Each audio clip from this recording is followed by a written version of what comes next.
There's no feeling more intense than starting over. If you deleted your homework the day before it was due, as I have, or if you left your wallet at home and you have to go back after spending an hour in the commute. If you won some money at the casino and then put all your winnings on red but it came up black.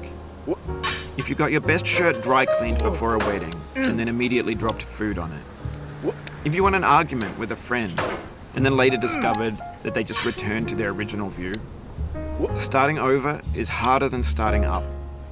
If you're not ready for that, like if you've already had a bad day, then what you're about to go through might be too much. Feel free to go away and come back. I'll be here. Alright, thanks for coming with me on this trip. I'll understand if you have to take a break at any point. Just find a safe place to stop and quit the game. Don't worry, I'll save your progress, always, even your mistakes. This game is a homage to a free game that came out in 2002, titled Sexy Hiking.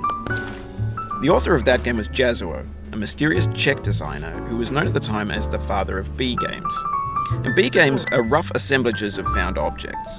Designers slap them together very quickly and freely, and they're often too rough and unfriendly to gain much of a following. They're built more for the joy of building them than as polished products.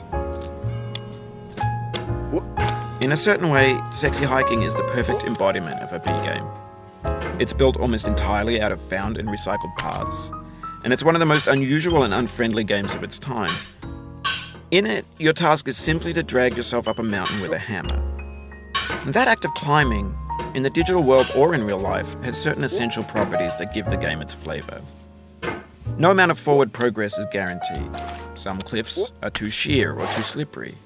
And the player is constantly, unremittingly in danger of falling and losing everything.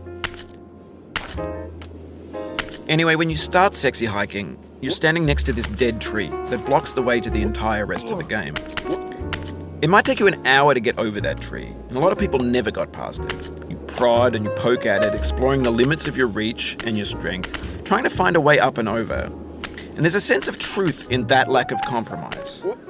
Most obstacles in video game worlds are fake. You can be completely confident in your ability to get through them once you have the correct method or the correct equipment or just by spending enough time.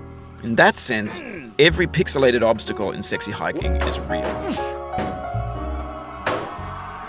The obstacles in Sexy Hiking are unyielding, and that makes the game uniquely frustrating. But I'm not sure Jazuo intended to make a frustrating game. The frustration is just essential to the act of climbing, and it's authentic to the process of building a game about climbing. A funny thing happened to me as I was building this mountain. I'd have an idea for a new obstacle, and I'd build it, test it, and it would usually turn out to be unreasonably hard. But I couldn't bring myself to make it easier. It already felt like my inability to get past the new obstacle was my fault as a player rather than as a builder. Imaginary